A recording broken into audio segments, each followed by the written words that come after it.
जय हिंद दोस्तों कैसे हैं आप। उम्मीद करता हूं कि आप अच्छे होंगे। दोस्तों जो मेरा आज का वीडियो है ये है डिफेंस प्रेशर पे। दोस्तों सरकारी वकील ने जज को कंफ्यूज कर दिया है एमएससीपी एसीपी को लेकर, और दोस्तों जो हमारे वकील है वो भी इसका सही आंसर नहीं दे पाए हैं, और दोस्तों इसी वजह से जज ने डेट आगे बढ़ा दी। 23 फरवरी 2022 को नेक्स्ट हियरिंग है। दोस्तों आज मैं आपको इस वीडियो में समझाने वाला हूं एसीपी एमएससीपी के बारे में। एसीपी एमएससीपी का ओआरओपी 2 से क्या कनेक्शन है, सारी चीजें मैं आपको समझाऊंगा दोस्तों लैपटॉप पे। तो कुछ मैंने पॉइंट बनाए हैं, एक दो मैं कैलकुलेशन भी करूंगा। दोस्तों एसीपी एमएससीपी का ओआरओपी 2 से क्या कनेक्शन हो सकता है जिसकी वजह से वकील ने यह सवाल उठाए कोर्ट में। दोस्तों एसीपी एमएससीपी की क्या हिस्ट्री रही है, क्या ओआरओपी 2 में एसीपी एमएससीपी का काम है, यह भी चीज मैं आपको समझाऊंगा लैपटॉप में। तो कई मैंने कुछ पॉइंट बनाए हैं, और दोस्तों ओआरओपी 2 के क्या कॉन्सेप्ट हैं, और पहले कैसे पेंशन सेट होती आई है, अभी किस किस टाइप की पेंशन मिल रही है, थोड़ी इसके बारे में भी मैं आपको इंफॉर्मेशन दूंगा। तो चलिए दोस्तों सारी चीजें मैं आपको समझाता हूं लैपटॉप में। तो दोस्तों जितने भी ये मेरा पूरा कॉन्सेप्ट है ये है ओआरओपी 2 एसीपी एमएससीपी पर। इसमें ही मैंने कुछ रैंक लिए हैं और उसी की मैंने कैलकुलेशन करी है एसीपी एमएससीपी को लेकर, और कुछ पॉइंट मैंने डिस्कस करे हैं ओआरओपी 2 पर। तो चलिए दोस्तों आइए लैपटॉप पे। दोस्तों मैं लैपटॉप की तरफ आ गया हूं, तो चलिए दोस्तों मैं स्टार्ट करता हूं वीडियो। सरकारी वकीलों ने क्यों गुमराह किया कोर्ट में जज को एसीपी एमएससीपी पर सवाल पूछकर, और अपना वकील समझाने में सफल क्यों नहीं रहा। दोस्तों पहले यह समझने की कोशिश करते हैं कि यह केस किन बातों पर लड़ा जा रहा है। हमारे वकील सही से इसका आंसर क्यों नहीं दे पा रहे हैं दोस्तों, और एमएससीपी एसीपी का क्या मुद्दा है ओआरओपी 2 को लेकर। तो सारी चीजें हम ये समझेंगे। क्या ये केस ओआरओपी टेबल की विसंगतियों पर है या ओआरओपी टेबल के इंप्लीमेंट के लिए है, जिसे हम ओआरओपी 2 पेंशन टेबल भी बोलते हैं। पहले हमें यह समझना जरूरी है कि यह केस किसके लिए है। क्या ये केस ओआरओपी की जो विसंगतियां हैं उसे सुलझाने के लिए है, या ओआरओपी की पेंशन टेबल के लिए है। आगे चलते हैं दोस्तों। इसमें ओआरओपी की विसंगतियां अलग हैं और ओआरओपी 2 का इंप्लीमेंटेशन अलग चीज है, यानी दोनों अलग अलग चीजें। ओआरओपी 2 का इंप्लीमेंट किस बेस पर हो वो अलग चीज है। इसमें याचिकाकर्ता ने क्या एफिडेविट दिया है केस में, और क्या क्या पॉइंट रखे हैं केस में, यह पॉइंट भूतपूर्व सैनिकों की कमेटियों को नहीं पता है। जो कई कमेटियां हैं सैनिकों की, उन्हें नहीं पता है कि इस केस में क्या हो रहा है। इस केस को लेकर जवानों के मन में बहुत से सवाल भी हैं, क्योंकि एक बड़े प्लेटफॉर्म पर जवानों के नाम पर केस लड़े जाते हैं और उन्हें खास फायदा भी नहीं होता है, और ये फायदा किसी एक विशेष वर्ग को ही मिल पाता है। यानी इसका जो फायदा है वो ऑफिसर्स ले जाते हैं, बल्कि जो नीचे क्रम के कर्मचारी हैं, सैनिक हैं, पेंशनर हैं, उन्हें नहीं मिल पाता इसका फायदा, उनको नहीं मिल पाता है इसका फायदा। तो एक ये दुर्भाग्यपूर्ण बात हो सकती है। जब तक जेसीओज और ओआरस की मांगे सही ढंग से कोर्ट में नहीं रखी जाएंगी, तब तक ओआरओपी 2 का सही फैसला जेसीओज और ओआरस के हक में नहीं आएगा। सही बात है दोस्तों। इसमें याचिकाकर्ता या जो इस केस को लड़ रहे हैं वो अपने हित की बातें ज्यादा रखेंगे। ऑनरेबल सुप्रीम कोर्ट के सामने जो भी तथ्य अधिक सही ढंग से प्रस्तुत होंगे या जिस पर वो केस लड़ा जा रहा है, उन्हीं बंदों को ज्यादा फायदा होगा, या सुप्रीम कोर्ट उन्हीं का ज्यादा ख्याल रखेगा, या कोई भी कोर्ट उन्हीं की बातों को अहम मानेगा। जो सबसे ज्यादा जो वकील हैं जिस बातों को उठाएंगे, जिसका वो फेवर लेंगे, तो कोर्ट उन्हीं के हक में जाएगा। अभी मिलने वाली पेंशन पर एक नजर डाल लेते हैं आगे बढ़ने से पहले। दोस्तों आगे मैं आपको बहुत सी चीजें समझाऊंगा, लेकिन उससे पहले हम ये जान लेते हैं कि अभी पेंशन कैसे मिल रही है, कितने प्रकार की पेंशन मिल रही है। तो पहली पेंशन OROP 2014 की बेसिक पेंशन का 2.57, 1 जुलाई 2014 से पहले जो भी पेंशनर रिटायर हुए उनको ये पेंशन मिल रही है, बेसिक पेंशन का 2.57।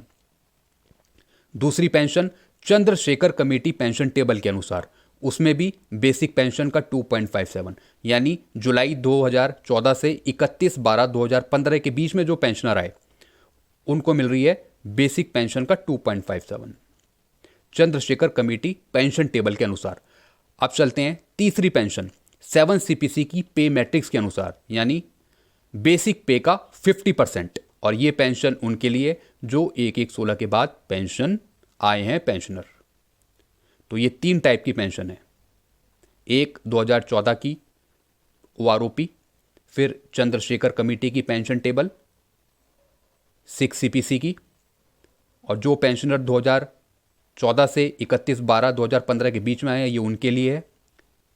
फिर तीसरी पेंशन बेसिक पे का 50% जो 7 CPC में पेंशन आए हैं। OROP 2 पेंशन टेबल इस तरीके से सेट हो जिससे सभी को फायदा मिले, 2014 से पहले आए पेंशनरों को भी, और फिर जुलाई 2014 से 31/12/2015 के बीच में जो पेंशनर आए उन्हें भी फायदा मिले, और जो 7 CPC में जो पेंशन आ रहे हैं पेंशनर जिनकी पेंशन कम हो रही है उनको भी OROP 2 का फायदा मिले। भले ही उन्हें नोशनल पे में कम पेंशन मिल रही हो, लेकिन इस तरीके से OROP 2 सेट करी जाए जिससे 7 CPC में जो पेंशन आ रहे हैं पेंशनर जिनकी पेंशन कम हो रही है उनको भी फायदा पहुंचे OROP 2 से। अब ACP/MACP किसको मिलता है या किसको नहीं मिलता, दोस्तों ये बहुत ही इंपॉर्टेंट टॉपिक है, इसलिए बिल्कुल ध्यान से समझिएगा।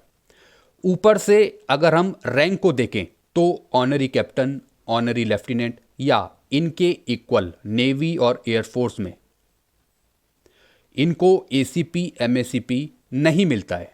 ऑनरी कैप्टन को, ऑनरी लेफ्टिनेंट को, या फिर अगर इनके कोई इक्वल है नेवी और एयरफोर्स में उन्हें भी नहीं मिलता है ACP/MACP। इनको ACP/MACP का लाभ नहीं मिलता है। ऐसी सूबेदार मेजर सूबेदार को नहीं मिलता है ACP/MACP का लाभ।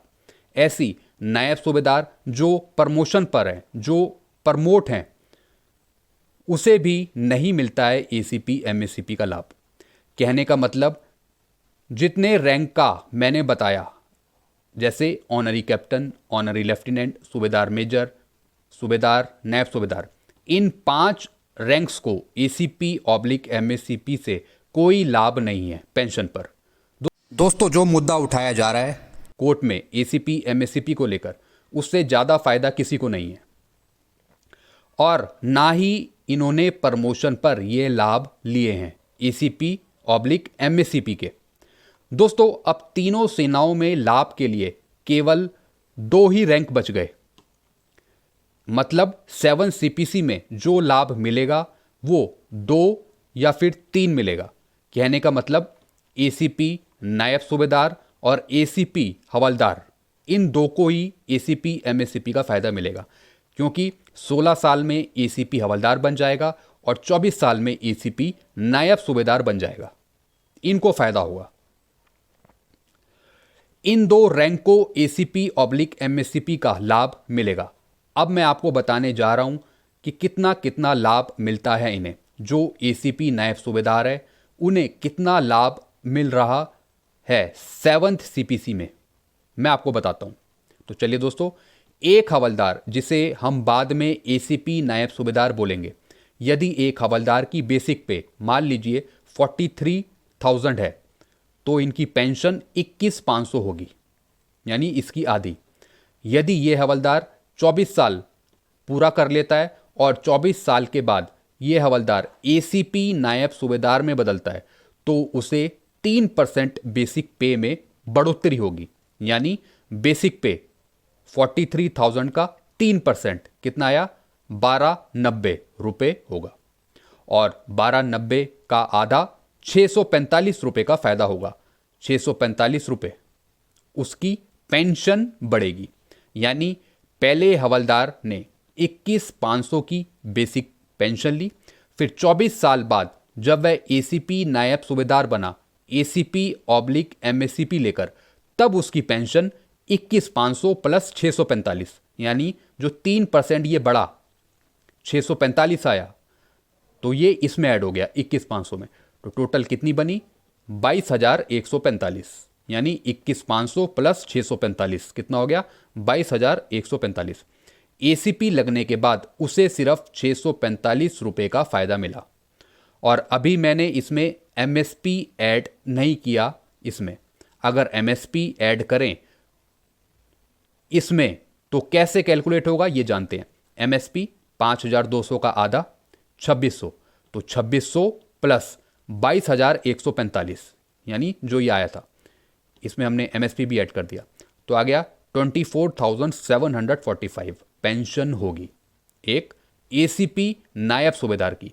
दोस्तों ये मैंने आपको बताया है कि अगर एसीपी एमएसपी ऐड करें तब किस तरीके का फायदा होगा 3% इंक्रीमेंट लगने के बाद। चलते हैं दोस्तों आगे। 7 सीपीसी में जो एसीपी लेकर आ रहा है उसे 24,745 पेंशन मिलेगी एमएसपी ऐड करके। सिर्फ इतना ही अंतर है इसमें, और कुछ भी नहीं है।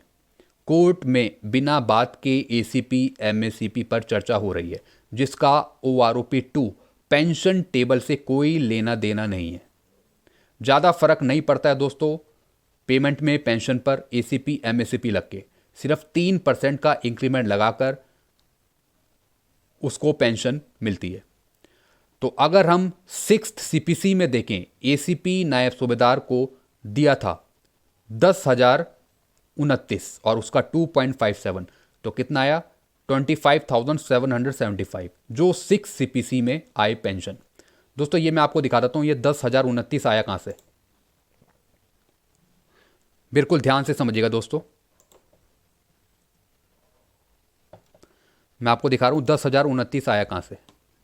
यह है मेरे पास चंद्रशेखर कमेटी की टेबल 6 सीपीसी की।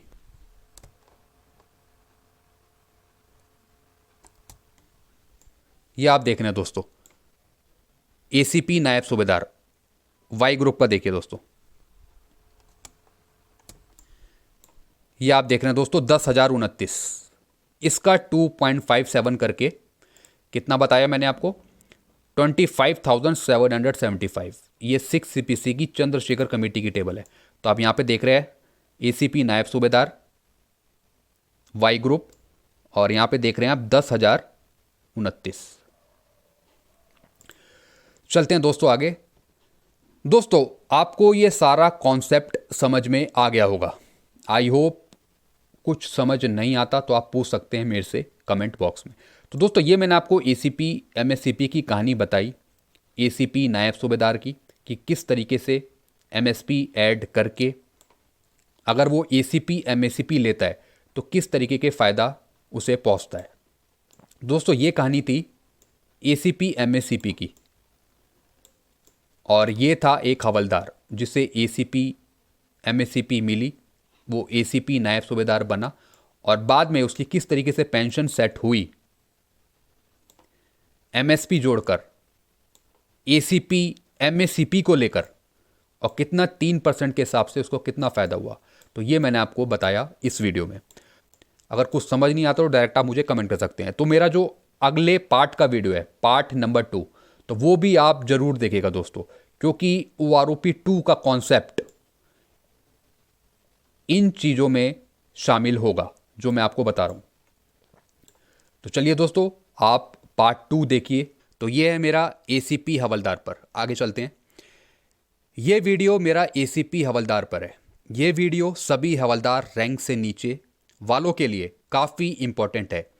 इससे हमें फ़ायदे और नुकसान के बारे में पूरा पता चलेगा, क्योंकि इस रैंक पर सबकी नज़र टिकी हुई है, और ओआरओपी 2 इंप्लीमेंट के लिए इसी रैंक को आधार माना जाएगा।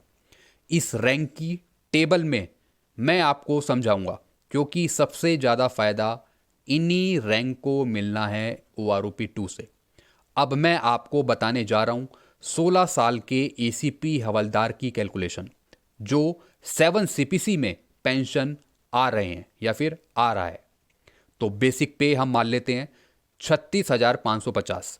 अगर ये एसीपी हवलदार के नाम से जाना जाएगा तब इसकी बेसिक पे में 3% की वृद्धि होगी, यानी 36,550 का 3% कितना हुआ 1097। तो 36,550 प्लस 1097 का आधा कितना 549। तो 36,550 प्लस 549 कितना आया 37,099 होगा। तो कॉन्सेप्ट ये हमारा एक है, इसे आप समझिए कॉन्सेप्ट नंबर 1। नंबर 1 कॉन्सेप्ट है ये हमारा, यानी ये अगर बिना एसीपी के पेंशन आता तब इसकी पेंशन होती 36,550 का आधा कितना 18,275 18,275। अब ये एसीपी लेकर पेंशन आया है तो इसकी पेंशन 18,275 प्लस 549 यानी 18,824 रुपये होगी। यह है कॉन्सेप्ट नंबर 2। यही एमएससीपी एसीपी का फायदा मिला तो इसे कितना 549 रुपये का मिला, यानी 3% इंक्रीमेंट के हिसाब से, क्योंकि एसीपी एमएससीपी इसकी लगी। तो कितना फ़ायदा पहुंचा 18,275 प्लस 549, क्योंकि ये 549 3% के कैलकुलेशन के आधार पर आया तो कितना हो गया 18,824। चलते हैं दोस्तों आगे। तो दोस्तों आपको ये पता चला कि इस कैलकुलेशन से कि एसीपी हवलदार जो आया 16 साल के बाद उसको एमएससीपी एसीपी पर कितना फ़ायदा हुआ 3% के हिसाब से।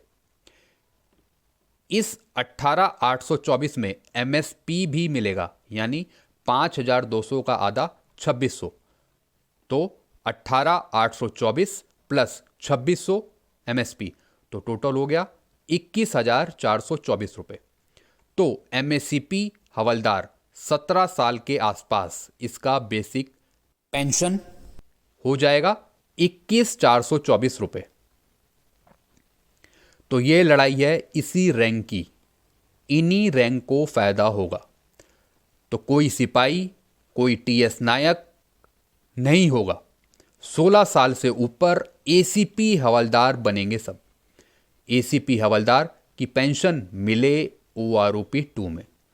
तो दोस्तों ये कॉन्सेप्ट उठाया गया है ओआरओपी 2 के लिए कि कोई भी सिपाही नायक ना हो, सब एसीपी हवलदार कहलाएं और उसी की पेंशन वो लें।